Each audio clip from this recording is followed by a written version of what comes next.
Movie artist association silver jubilee function డలాస్లో April 28 జరగబోతుంది.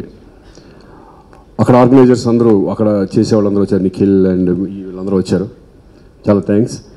వీళ్ళు ఫస్ట్ వచ్చి ఇట్లా మేము అది చేయాలనుకుంటున్నాం, మాకు చిరంజీవి గారు రాగలరా అని, చిరంజీవి గారు వస్తే మేము ఫండ్ ఇస్తామని చెప్పారు. మేము వెళ్ళి అన్నయ్యని అడగడం జరిగింది. అన్న ఇలా వచ్చింది మనకి మూవీ ఆర్టిస్ట్ అసోసియేషన్ గురించి ఫండ్ రైజింగ్కి. ఎప్పుడో 15 years బ్యాక్ అప్పుడు మనం అంతా క్రికెట్ మ్యాచ్లు ఆడి కొంత డబ్బు ఉంది. ఇప్పుడు బిల్డింగ్ కోసం అని చెప్పేసి బిల్డింగ్ కానీ ఓల్డ్ ఏజ్ హోమ్ కానీ ఈ టైప్లో మనం ప్లాన్ చేస్తున్నాం మూవీ ఆర్టిస్ట్ అసోసియేషన్ అంతా.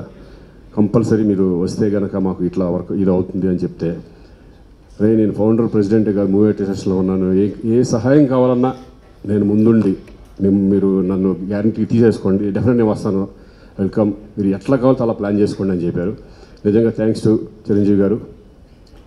అక్కడే మాకు హోప్ వచ్చింది. డెఫినెట్గా ఇప్పుడు తమిళనాడు కానీ ఈరోజు కర్ణాటక కానీ మన ఇండస్ట్రీ కంటే పెద్ద ఇండస్ట్రీలు ఏం కాదు. ఒక రకంగా పోల్చుకుంటే మన ఇండస్ట్రీ అనేది చాలా పెద్ద ఇండస్ట్రీ, పెద్ద పెద్ద స్టార్స్ ఉన్నారు. వీళ్ళందరూ కూడా సపోర్ట్ 100% సపోర్ట్ ఎప్పుడు కూడా మూవీ ఆర్టిస్ట్కి ఉంటుంది. ఎందుకంటే అంతకుముందు మేము క్రికెట్ మ్యాచ్ జరిగినప్పుడు ఎంతమంది ఆర్టిస్టులు వచ్చి ఆడారు, ప్రతి ఒక్కళ్ళు పాల్గొన్నారు. అలాగే ఈసారి మేము చేసే ఈ సిల్వర్ జూబ్లీ ఫంక్షన్కి డెఫినెట్గా అందరి సహాయం ఉంటుంది. ఎవరు కూడా మాకు ఇప్పుడు నేను ఫోన్ చేసిన వాళ్ళు ఎవరు కూడా నో అని చెప్పలేదు ఇప్పటి వరకు. హీరోస్ మాత్రం, అంటే హీరోయిన్లు ఇంకా ట్రై చేస్తున్నారు. హీరోయిన్లు కూడా కొంతమంది ఓకే అయ్యారు. వాళ్ళ లిస్ట్ అంతా తర్వాత మళ్ళీ ఇంకో ప్రెస్ మీట్లో ఎవరెవరు వస్తున్నారు ఏంటని చెప్తాం. బట్ ఇదంతా దీనికి అంతటికి కారణం శివాజీ రాజా. ఎందుకంటే అతను పట్టాడు ఎట్టి పరిస్థితుల్లో. నేను నా హయాంలో అదే ఈ సిల్వర్ జూబ్లీ ఇయర్లో ఒక డిసిషన్ తీసుకున్నాను. నేను మన మూవీ ఆర్టిస్ట్ అసోసియేషన్కి ఎట్టి పరిస్థితుల్లో ఒక బిల్డింగ్ కానీ మన ఓల్డ్ ఏజ్ హోమ్ కానీ కట్టాలి, మీ అందరూ హెల్ప్ చేయాలి డెఫినెట్గా అంటే అందరూ అన్నాం. డెఫినెట్గా ఓకే కమాన్, ఏమని జరుగుతుంది, డెఫినెట్గా మనందరం సపోర్ట్ చేసి డెఫినెట్గా వాళ్ళకంటే గొప్పగా తమిళనాడు అండ్ కర్ణాటక కంటే గొప్పగా మనం మూవీ ఆర్టిస్ట్ అసోసియేషన్కి బిల్డింగ్ మనం తీసుకుందాం. ఎందుకంటే చాలా చిన్నది, ఒక రూములో ఉంది ప్రస్తుతానికి, ఒక రూమ్ 2 రూమ్లు ఉన్నాయి. ఆ రూమ్లో ఈరోజు ఇప్పుడు ఎన్నో సంవత్సరాల నుంచి అది కూడా అద్దె కడుతున్న మూవీ ఆర్టిస్ట్ అసోసియేషన్ చెప్పుకోవడానికి ఏంటోగా ఉంటుంది.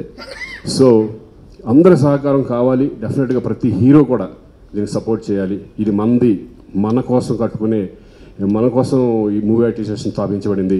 ఎంతోమంది పేద కళాకారులకి ఈరోజు ఎంతో చేయూతనిస్తుంది.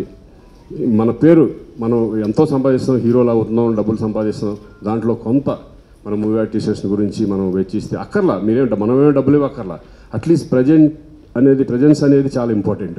సో అందరూ కూడా వచ్చి దీంట్లో పాల్గొని దీన్ని విజయవంతం చేయాలి. ఒకే ఫంక్షన్ కాదు, ఈరోజు చిరంజీవి గారు అండ్ మహేష్ బాబు గారు నిజంగా వాళ్ళు ముందుకొచ్చి ఈరోజు స్టార్ట్ చేశారు దీన్ని. రేపొద్దున ఇంకా హీరోలని ఇంకొక చోట, అలా ప్రతి చోట మేము చేసి ప్రతి హీరోలు దీంట్లో పార్టిసిపేట్ చేస్తారు. అంటే కొంతమంది చిరంజీవి గారు దానికి వస్తే, ఇంకొంతమంది మహేష్ బాబు దానికి వస్తారు. ఇంకా రేపొద్దున అందరిని అడుగుతాం వేరే ఫంక్షన్లు వేరే వాళ్ళు రావాలని. సో అందరూ కూడా సపోర్ట్ చేయాలని మనస్ఫూర్తిగా కోరుకుంటూ, అలాగే ఈ team Shivaji Raja and Naresh గారు నిజంగా ఈ మూవీ ఆర్టిస్ట్ అసోసియేషన్ ఎప్పుడు లేదు. నేను ఎప్పుడు 25 సంవత్సరాల నుంచి దీంట్లో ఉన్నాను నేను మూవీ ఆర్టిస్ట్ అసోసియేషన్లో. బట్ ఈసారి జరిగినట్టుగా ఈసారి పేద కళాకారులకి వెళ్ళిన విధానం కానీ అన్నీ నేను చూస్తుంటే this is the best movie artist అసోసియేషన్లో ఉన్న మంచి ఇది అనుకుంటున్నాను నేను. So all the best Shivaji. డెఫినెట్గా మీ వెనకాల మేము అంతా ఉంటాం. నువ్వు అనుకున్నది నెరవేరుతుందని అనుకుంటున్నాం. అందరు సపోర్ట్ కావాలి. ఎస్పెషల్లీ మీరు కూడా ప్రెస్ కూడా మాకు సహాయం చేయాలి. Thank you very much. Thank you. ఏంటండి వీడియో నచ్చిందా? అయితే ఓ లైక్ వేసుకోండి, లేదంటే ఓ కామెంట్ చేయండి. ఎప్పటికప్పుడు మా వీడియోస్ చూడాలంటే సబ్స్క్రైబ్ చేసుకోండి.